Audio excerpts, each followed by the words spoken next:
선진국인 미국도 과연 기대 수명이 점점 늘어나고 있을까요? 25년 만에 미국 기대 수명이 가장 낮게 나왔습니다. 여기에는 두 가지 중요한 이유가 있습니다.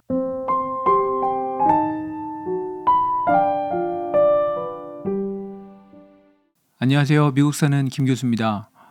보통 우리가 미국 하면 선진국이나 잘 사는 나라라고 생각을 합니다. 많은 국가들이 이렇게 선진국이 되면서 보이는 특징 중에 하나가 시민들의 평균 수명이 점점 길어진다는 점인데요. 그럼 선진국인 미국도 과연 기대 수명이 점점 늘어나고 있을까요? 2022년 12월에 보고된 미국 질병통제예방센터의 자료에 의하면 1996년 이후로 25년 만에 미국 기대 수명이 가장 낮게 나왔습니다. 수명이 늘어나거나 적어도 유지라도 되어야 정상인데 25년 전보다도 오히려 평균 수명이 더 줄어들었다는 말입니다. 누가 봐도 이상한 일인데 그럼 도대체 왜 이런 결과가 나왔을까요? 여기에는 두 가지 중요한 이유가 있습니다. 첫 번째는 여러분이 짐작하시는 대로 코로나 바이러스가 그 이유입니다. 안타깝게도 많은 미국인들이 코로나로 인해서 최근 몇 년간 목숨을 잃었죠. 이 첫 번째 이유는 충분히 납득이 가는데 그럼 두 번째 이유는 과연 뭘까요? 바로 이게 마약입니다. 엄청나게 많은 수의 미국인들이 마약 때문에 목숨을 잃고 있고 그래서 미국인들의 평균 수명이 25년 만에 최저치로 떨어진 겁니다. 그럼 아마 이런 생각을 하실 거예요. 아니 미국 사람들은 무슨 마약을 대체 얼마나 많이 하길래 평균 수명까지 그 정도로 떨어뜨렸나? 2021년도 딱 한 해 동안 미국에서 약물 남용으로 사망한 사람이 무려 10만 명이 넘었습니다. 이것만으로도 굉장히 충격적인 기록인데 더 심각한 문제가 있습니다. 최근 10년 사이에 마약으로 인한 사망자 수가 2배 이상 늘었고요. 특별히 눈여겨봐야 할 점은 2019년부터 갑자기 마약으로 인한 사망자 수가 급격하게 증가했다는 겁니다. 2019년부터 시작해서 불과 3년 만에 50%가 넘게 증가했습니다. 아니 도대체 2019년도에 무슨 일이 있었을까요? 네, 코로나가 바로 이때부터 터졌습니다.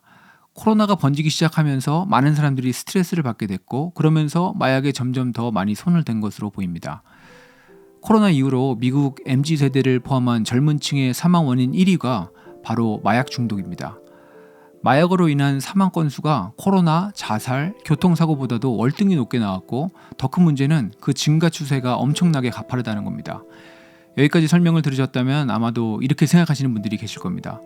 아니 미국에서 사람들이 마약을 한 게 어제 오늘 일도 아닌데 왜 갑자기 이렇게 마약이 큰 이슈가 됐다는 건가? 네, 그게 맞습니다. 미국에서 마약이 사회적인 이슈가 된 지는 한참 오래됐죠. 근데 최근 들어서 이 마약이 더 크게 문제가 되는 분명한 이유가 있습니다. 여러분 혹시 펜타닐이라는 마약에 대해서 들어보셨나요? 이 펜타닐은 원래 처음부터 마약으로 개발된 건 아니고 말기암 환자같이 극심한 고통에 시달리는 환자들에게만 제한적으로 처방되는 아주 강력한 진통제입니다. 어느 정도로 강력하냐 하면 몰핀보다 50에서 100배가량 더 강력한 효력을 보입니다. 중독성도 당연히 그만큼 엄청나고요. 이 사진은 뭐냐면 먼저 왼쪽을 보시면 헤로인이라고 적혀 있죠. 이 정도의 헤로인을 먹으면 사람이 죽는 겁니다. 오른쪽을 보시면 이게 펜타닐인데 너무 조금 들어있어서 잘 보이지도 않죠. 네, 이 정도의 펜타닐만 먹어도 사람이 죽습니다. 조금 전에 보여드렸던 통계 자료를 다시 한번 보여드리면 미국 18세에서 45세 사이에 사망 원인 1위가 마약이라고 말씀드렸는데 그게 바로 펜타닐입니다. 여러 가지 마약을 다 통틀어서 1위가 된 게 아니고 펜타닐 딱 하나만 놓고 봤는데도 사망 원인 1위가 된 겁니다. 펜타닐로 인한 사망이 최근 몇 년 사이에 그것도 코로나 이후로 완전히 꺾여 올라가는 모습을 보여주고 있습니다. 그래서 결론은 이 펜타닐 때문에 미국인들 평균 수명이 줄어들고 있다고 말해도 크게 틀리지 않다는 겁니다. 여러분 혹시 미국 필라델피아 켄싱턴 거리에서 사람들이 좀비처럼 비틀거리고 있는 유튜브 영상을 본 적이 있으신가요?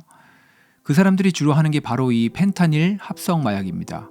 펜타닐에다가 좀비 마약이라고도 불리는 자일라진이라는 것을 섞은 이 마약을 사람들이 주로 하는데 이 약을 하면 부작용 중에 하나가 피부가 괴사하고 구멍이 나기도 한다는 겁니다.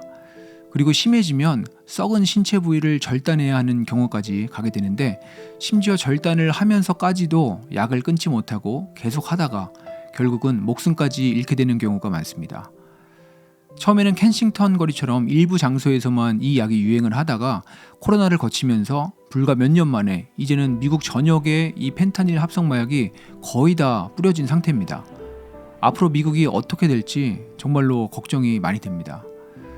그리고 마지막으로 한 가지 더 말씀드리고 싶은 점은 이 펜타닐이 몇 년 전부터 한국에서도 젊은 층 사이에서 급속도로 퍼지고 있다는 겁니다. 한국이 마약 청정국이던 시절은 안타깝지만 이미 지나갔습니다. 가뜩이나 출산율도 세계에서 가장 낮은데 얼마 안 되는 10대, 20대가 마약에까지 점점 더 많이 손을 대고 있다고 하니까 참 걱정이 앞섭니다. 네, 오늘은 이렇게 좀 무거운 주제에 대해서 이야기를 나눠봤습니다. 저도 자녀 키우는 부모 입장에서 이 영상을 준비하면서 여러 가지 생각을 하게 됩니다. 여러분도 오늘 영상을 보시면서 절대로 호기심에 마약에 손을 대시는 일이 없었으면 좋겠고, 특히 자녀를 키우시는 분들은 미국에 계시던 한국에 계시던 상관없이 마약에 대해서 먼저 좀 더 알아보시고 자녀들에게 더 듣기 전에 예방교육을 좀 시켜보시는 건 어떨까 추천을 드립니다. 네, 오늘은 여기까지 하겠습니다. 오늘 영상이 도움이 되셨다면 구독과 좋아요 부탁드립니다. 그럼 다음 영상에서 또 인사드리겠습니다. 감사합니다.